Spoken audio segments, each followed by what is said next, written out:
Assalamualaikum warahmatullahi wabarakatuh. Kami dari kelompok 5 akan membahas materi mengenai pemilu. Sebelumnya, mari kita bahas apa itu pemilu.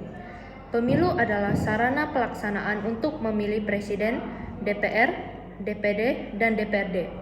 Pemilu akan dilaksanakan pada tanggal 14 Februari 2024. Penyelenggara pemilu berkewajiban untuk menjaga dan melindungi hak-hak politik dan kedaulatan rakyat untuk menyalurkan hak pilihnya, dengan harapan agar pemilu dapat dilaksanakan secara bebas dan setara. Baik, selanjutnya badan penyelenggara pemilu itu siapa aja sih? Mari kita bahas. Yang pertama ada KPU, yaitu Komisi Pemilihan Umum yang menyelenggarakan pemilihan umum. Yang kedua, ada Bawaslu, yaitu Badan Pengawas Pemilihan Umum yang mengawasi pemilihan umum dan melakukan penindakan terhadap pelanggaran pemilu. Yang ketiga, yaitu DKPP, Dewan Kehormatan Penyelenggara Pemilu yang menegakkan kode etik untuk KPU dan Bawaslu. Ada beberapa alasan mengapa memilih pemilu itu sangat penting. Yang pertama, partisipasi demokratis. Memilih adalah hak dasar dalam sistem demokrasi. Dengan memilih, warga negara aktif berpartisipasi dalam pengambilan keputusan politik dan pemerintahan. Ini adalah cara untuk menyuarakan pendapat dan mempengaruhi arah negara. Yang kedua, menentukan pemimpin dan wakil. Pemilihan umum adalah mekanisme untuk memilih pemimpin dan wakil rakyat yang akan bertanggung jawab atas pembuatan kebijakan dan pengelolaan pemerintahan. Pilihan yang dibuat oleh pemilih akan mencerminkan nilai-nilai dan aspirasi masyarakat. Yang ketiga, akuntabilitas. Melalui pemilihan umum, warga negara memiliki hak untuk memilih atau menolak para pemimpin dan wakil mereka. Hal ini menciptakan sistem akuntabilitas di mana pemimpin terpilih harus mempertanggungjawabkan tindakan dan kebijakan mereka kepada masyarakat. Yang keempat, representasi. Pemilu juga memastikan representasi yang adil dari berbagai kelompok dan lapisan masyarakat. Dengan memilih, warga negara dapat mengamankan representasi bagi kepentingan mereka dalam proses pembuatan keputusan. Yang kelima, pengaruh terhadap kebijakan. Partisipasi dalam pemilu memberikan kesempatan kepada masyarakat untuk memilih pemimpin yang memiliki visi dan agenda yang sejalan dengan kebutuhan dan harapan mereka. Dengan demikian, pemilih dapat mempengaruhi arah kebijakan yang diambil oleh pemerintahan. Yang keenam, perubahan damai. Pemilu adalah cara damai untuk mengubah pemerintahan dengan memberikan warga negara hak untuk memilih. Pemilu membuka jalur untuk perubahan tanpa perlu mengadakan pemberontakan atau tindakan kekerasan. Yang ketujuh, meningkatkan kualitas pemerintahan. Dengan adanya proses pemilihan umum yang adil dan transparan, masyarakat dapat berkontribusi dalam meningkatkan kualitas pemerintahan. Pemilu yang bersih dan akuntabel menciptakan lingkungan di mana pemerintahan dapat berfungsi efektif untuk kepentingan masyarakat. Yang kedelapan, menjaga prinsip demokrasi. Pemilu adalah fondasi dari sistem demokrasi. Dengan secara aktif berpartisipasi dalam pemilihan umum, warga negara membantu menjaga prinsip-prinsip dasar demokrasi, seperti hak asasi manusia, kebebasan berbicara, dan keadilan. Jadi, memilih dalam pemilu bukan hanya hak, tetapi juga tanggung jawab sebagai warga negara yang berkontribusi pada pembentukan dan arah masa depan negara.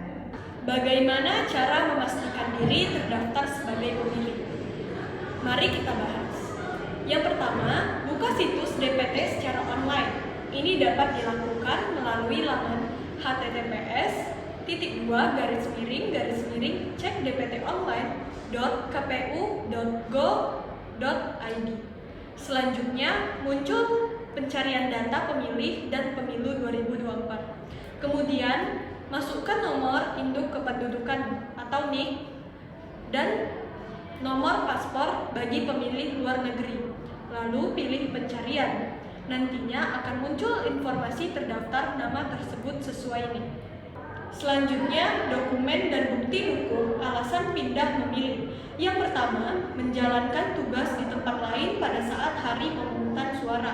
dengan dokumen bukti pendukung surat tugas ditandatangani oleh pimpinan instansi atau perusahaan dan jam basah. Yang kedua, menjalani rawat inap di fasilitas pelayanan kesehatan keluarga yang mendampingi dengan dokumen bukti pendukung surat keterangan riwayat inap dari rumah sakit atau layanan kesehatan dan surat pernyataan pendamping. Yang ketiga, penyandang disabilitas yang menjalani perawatan di panti sosial atau panti rehabilitasi dengan dokumen bukti pendukung surat keterangan dari panti sosial atau panti rehabilitasi ditandatangani oleh pimpinan instansi atau perusahaan dan jam basah. Yang keempat, menjalani rehabilitasi narkoba dengan dokumen bukti pendukung surat keterangan dari pimpinan lembaga rehabilitasi narkoba yang ditandatangani oleh pimpinan dan jam basah. Yang kelima, menjadi tahanan di rumah tahanan atau lembaga pemasyarakatan atau terpidana yang sedang menjalani hukuman penjara atau kurungan dengan dokumen bukti pendukung surat pernyataan dari Kalapas atau Karutan. Yang keenam, tugas belajar atau menempuh pendidikan menengah atau perguruan tinggi dengan dokumen bukti pendukung surat keterangan belajar di kampus atau lembaga pendidikan lain ditandatangani dan jam basah. Yang ketujuh, pindah domisili dengan dokumen bukti pendukung fotokopi KTP dan KK terbaru. Yang kedelapan, tertimpa bencana alam dengan dokumen bukti pendukung surat dari BNPB, kepala desa atau lurah atau pemberitaan dari media massa. Yang terakhir, bekerja di luar domisilinya dengan dokumen bukti pendukung surat tugas atau keterangan ditandatangani oleh pimpinan instansi atau perusahaan dan cap basah dan foto KTP atau KK terbaru. Selanjutnya, bagaimana cara melakukan pindah pilih? Mari kita bahas. Yang pertama, datang langsung ke panitia pemungutan suara, panitia pemilihan kecamatan, atau KPU kabupaten kota. Yang kedua, bawa bukti dukung alasan pindah memilih. Misalnya karena tugas, oleh karena itu kita harus bawa surat tugas. Yang ketiga, KPU akan menetapkan TPS mana di sekitar tempat tujuan masuk di daftar pemilih tambahan atau DPTB. Yang keempat, pemilih diberikan bukti dari KPU berupa formulir A surat pindah memilih.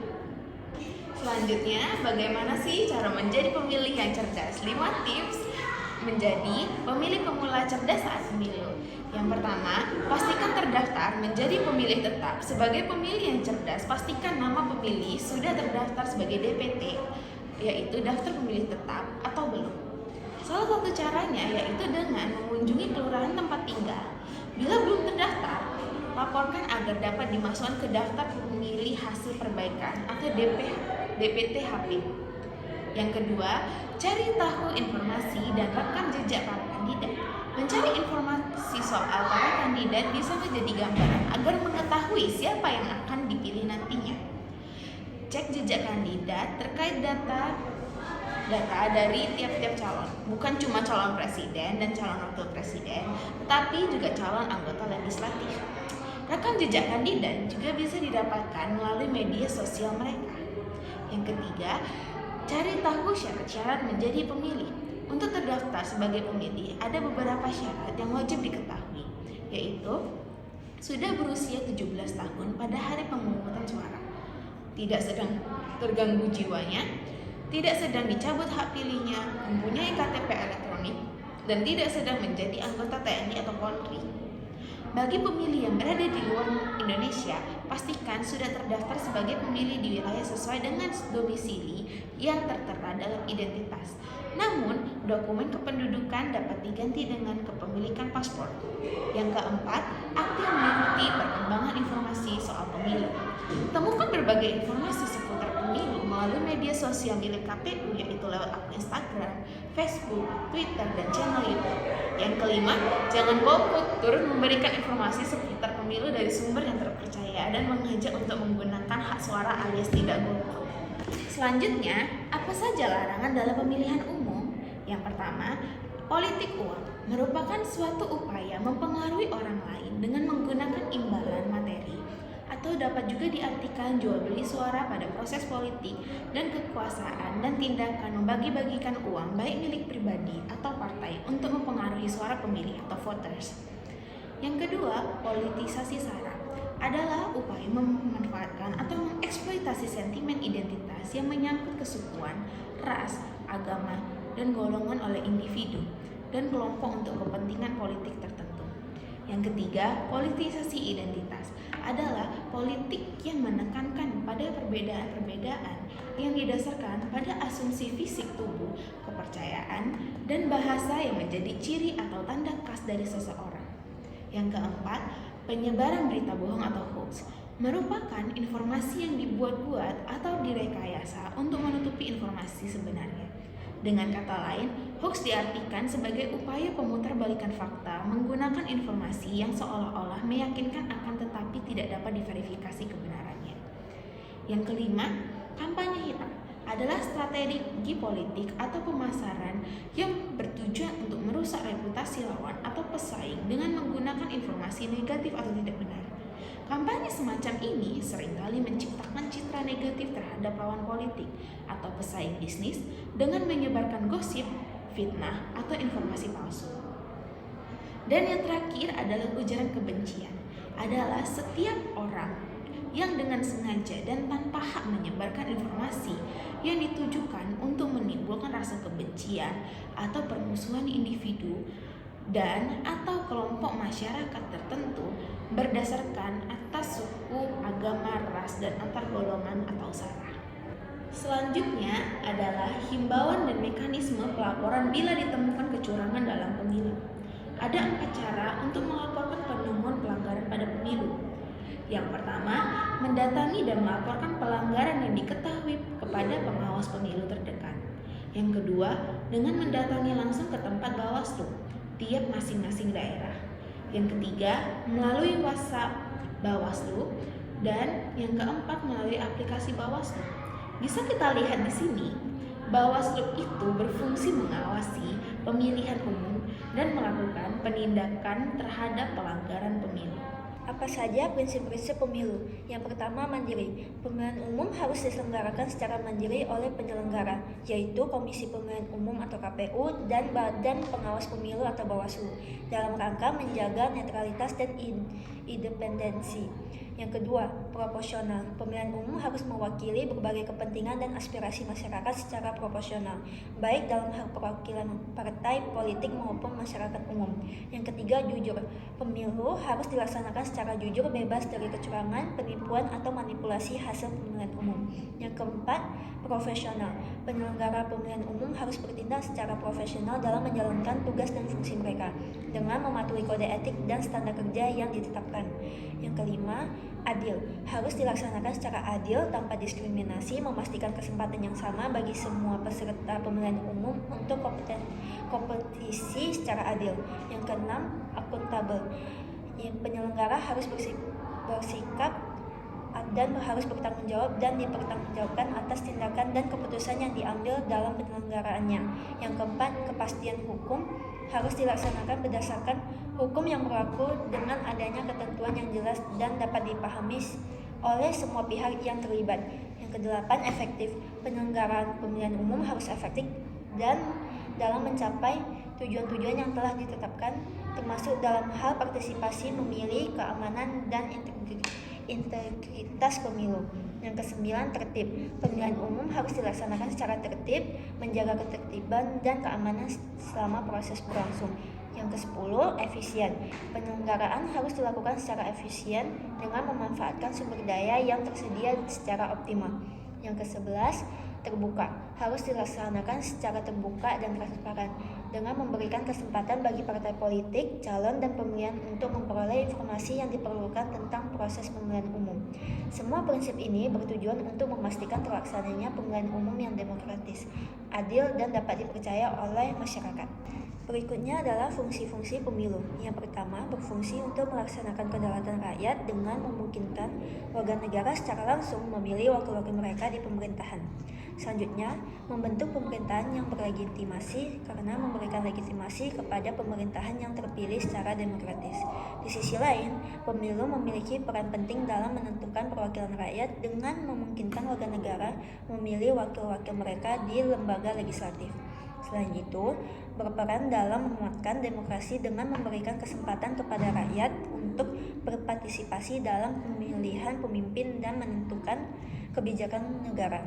Lebih lanjut, mendorong partisipasi politik warga negara dengan memberikan kesempatan bagi mereka untuk melibatkan atau terlibat dalam proses politik dan meningkatkan kesadaran politik. Yang terakhir, memfasilitasi pergantian kekuasaan yang damai dengan menyediakan jalur terorganisir untuk mengubah pemerintah tanpa konflik dan kekerasan.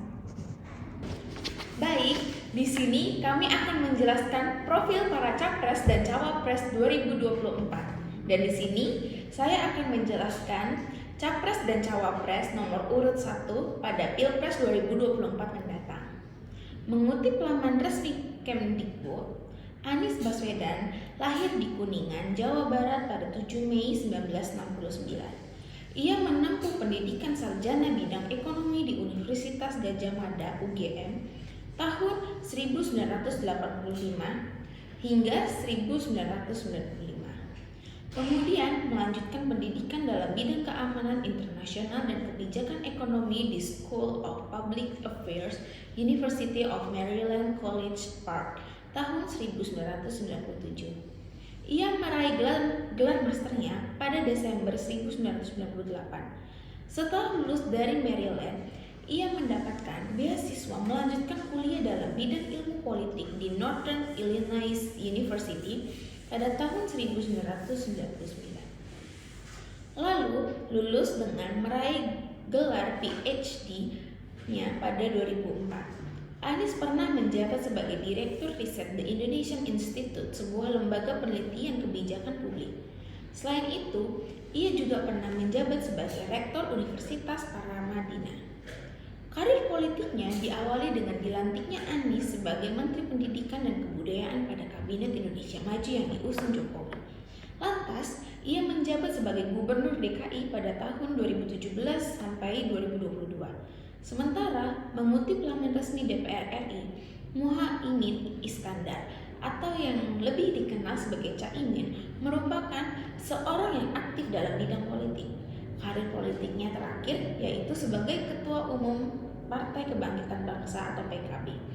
Caimin juga tercatat sebagai Menteri Tenaga Kerja dan Transmigrasi Kemenkertrans periode 2009 hingga 2014. Selanjutnya saya akan menjelaskan profil Capres dan Cawapres 2024 nomor urut 2.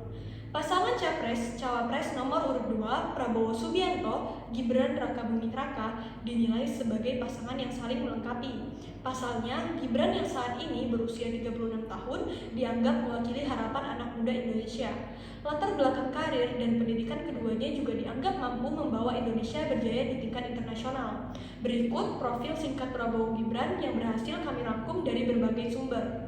Prabowo Subianto merupakan cucu dari pendiri Bank Negara Indonesia, Margono Djojo Hadikusumo. Ayahanda Prabowo, Sumitro Djojo Hadikusumo, merupakan Menteri Riset dan Teknologi pada era pemerintahan Presiden Soeharto. Prabowo menyelesaikan pendidikan sekolah dasarnya di Hong Kong, kemudian melanjutkan studi di Victoria Institution, Malaysia. Prabowo juga mengenyam pendidikan di Zurich International Swiss dan American School in London, Inggris. Pada tahun 1970, Prabowo memutuskan untuk kembali ke Indonesia dan menempuh pendidikan akademi militer di Magelang pada 1970 sampai 1974. Selama menjalani karir militernya, ia berjasa dalam operasi melawan gerakan Papua Merdeka dan berhasil membebaskan 12 orang yang disandra. Prabowo yang lahir di Jakarta 17 Oktober 1951 ini menempuh karir di dunia militer pada tahun 1974 hingga 1998. Beberapa jabatan strategis yang diemban Prabowo yaitu sebagai Danjen Kopassus pada tahun 1995 dan sebagai Pangkostrat pada 1998. Dengan pangkat terakhir Letnan Jenderal, Prabowo kini menjabat sebagai Menteri Pertahanan periode 2019 sampai 2024. Selain sebagai politisi Partai Gerindra, Prabowo juga dikenal sebagai pengusaha tambang, kelapa sawit, dan batu bara. Gibran Rakabuming Raka merupakan putra sulung dari Presiden RI Joko Widodo dan Ibu Negara Iriana. Pria kelahiran Surakarta 1 Oktober ini menempuh pendidikan dasarnya di SDN Mangkubumen, Kidul, Surakarta. Gibran melanjutkan pendidikan di sekolah SMP 1 Surakarta dan untuk tingkat SMA di Orchid Park Secondary School, Singapura. Selepas SMA, Gibran melanjutkan pendidikan ke perguruan tinggi di Singapura dan Australia. Gibran berhasil menyelesaikan pendidikannya di Management Development Institute of Singapore pada 2007 dan pada 2010 menyelesaikan pendidikan di InSearch di University of Technology Sydney, Australia. Usai menempuh pendidikan di luar negeri, Gibran kembali ke Indonesia dan membuka usaha bidang makanan, khususnya catering. Di tahun 2020, Gibran terjun ke dunia politik dengan mencalonkan diri sebagai wali kota Surakarta. Perjalanan karir politik Gibran begitu moncar, ia berhasil memenangkan kontestasi pemilihan wali kota Surakarta dan dilantik pada 26 Februari 2021. Saat dilantik, Gibran masih berusia 30 tahun. Ia menjadi wali kota termuda dalam sejarah perkembangan kota Surakarta. Selanjutnya, saya akan menjelaskan profil Capres dan Cawapres 2024 nomor urut 3. Pasangan Capres dan Cawapres nomor urut 3, Ganjar Pranowo.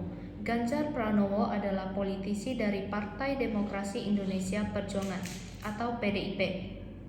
Pria kelahiran Karanganyar 28 Oktober 1968 ini merupakan lulusan Fakultas Hukum di Universitas Gadjah Mada UGM. Ia lulus tahun 1995.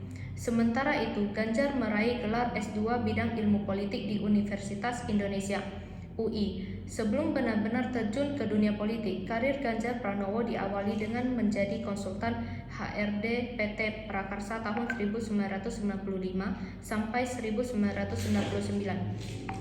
Dikutip dari situs pemerintah Provinsi Jawa Tengah, karir politiknya menanjak ketika dirinya menjadi anggota DPR RI 2 kali periode, yakni sebagai anggota Komisi 4 DPR RI 2004 sampai 2009, bidang pertanian, perkebunan, kehutanan, kelautan, perikanan, pangan 2004 sampai 2009.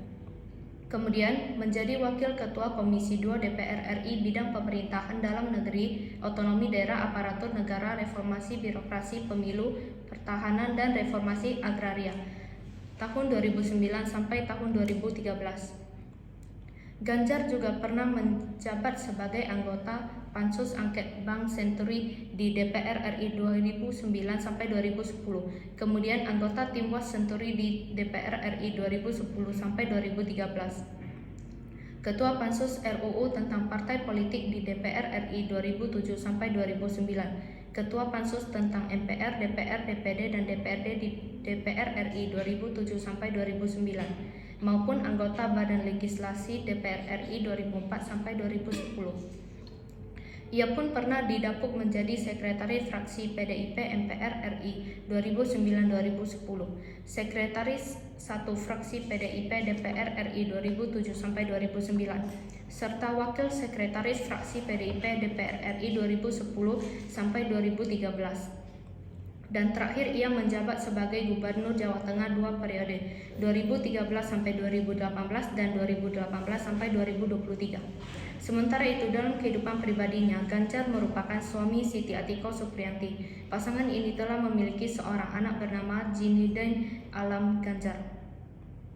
Sedangkan Mahfud MD, pemilik nama asli Muhammad Mahfud Mahmudin ini merupakan seorang akademisi dan saat ini masih menjabat sebagai Menteri Koordinator Bidang Politik, Hukum, dan Keamanan, Menko Polhukam.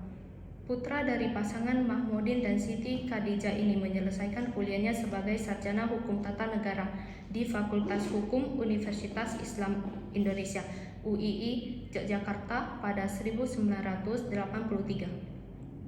Setelah lulus pada 1983, Mahfud sempat menjadi dosen di UII sembari menempuh pendidikan S2 di UGM jurusan Ilmu Politik.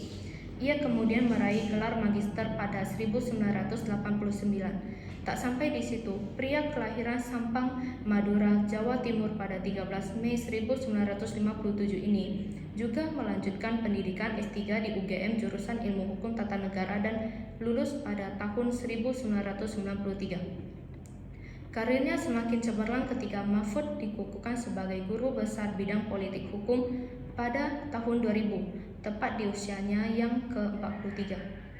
Melansir kompas.id, Mahfud MD menggeluti sejumlah pekerjaan sebelum terjun ke dunia politik. Ia menjadi dosen di sejumlah perguruan tinggi seperti UII, UIN, Sunan Kalijaga, dan STIE Widya Wiwaha, Yogyakarta.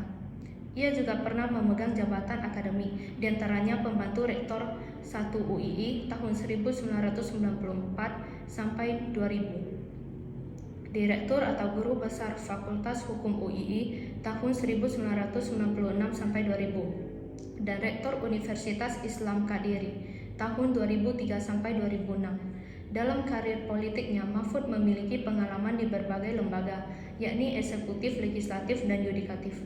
Di eksekutif, ia pernah menjadi Deputi Menteri Negara Urusan Hak Asasi Manusia yang membidangi produk legislasi HAM pada 2001 silam. Pada masa Presiden Abdurrahman Wahid, ia dilantik menjadi Menteri Pertahanan. Kemudian pada tahun 2001, Mahfud dipercaya memegang jabatan Menteri Kehakiman dan HAM. Setelah itu, Mahfud sempat ingin berkarir politik bersama Partai Amanat Nasional atau PAN yang didirikan Amin Rais dan beberapa tokoh lainnya. Namun, ia akhirnya memilih melabuhkan pilihan politiknya ke Partai Kebangkitan Bangsa atau PKB. Di tingkatan legislatif, Mahfud terpilih sebagai anggota DPR dari PKB lewat pemilu 2004. Ia berada di Komisi 3 dan sempat di Komisi 1. Mahfud juga pernah memimpin Badan Legislasi DPR. Di tataran yudikatif, pada akhir masa jabatan sebagai anggota legislatif pada tahun 2008, Mahfud mengikuti uji kelayakan calon hakim Mahkamah Konstitusi atau MK. Ia kemudian terpilih menjadi Ketua MK selama 2 periode, yakni tahun 2008 sampai tahun 2011 dan tahun 2011 sampai tahun 2013. Melansir Kompas.com, Mahfud MD pernah menjadi anggota Dewan Pengarah Unit Kerja Presiden Pembinaan Ideologi Pancasila pada tahun 2017 hingga tahun 2018. Pada tahun 2018, Mahfud MD juga menjadi anggota Dewan Pengarah Badan Pembinaan Ideologi Pancasila. Lalu, setelah pemilihan umum 2019, Mahfud MD ditunjuk oleh Presiden Joko Widodo atau Jokowi untuk menjabat Menko Polhukam hingga saat ini. Mahfud merupakan suami Zaijatun Nihayati. Mereka menikah pada tahun 1982 silam. Dari pernikahannya tersebut, Mahfud dan Zaijatun dikaruniai 3 orang anak. Baik, kesimpulannya adalah pemilihan umum atau pemilu adalah suatu proses demokrasi dalam memilih pemimpin dan wakil rakyat yang akan menjadi sarana partisipasi masyarakat dan akan berpengaruh terhadap kebijakan pemerintah dan kualitas pemerintah ke depannya, serta menjaga prinsip-prinsip demokrasi bagi rakyat yang menyalurkan hak pilihannya dengan bebas, setara dan netral tanpa ada campur tangan pihak manapun. Prinsip-prinsip ini juga merupakan pegangan dan acuan bagi penyelenggara pemilu seperti Bawaslu dan KPU dalam menjalankan tugas dan tanggung jawab mereka.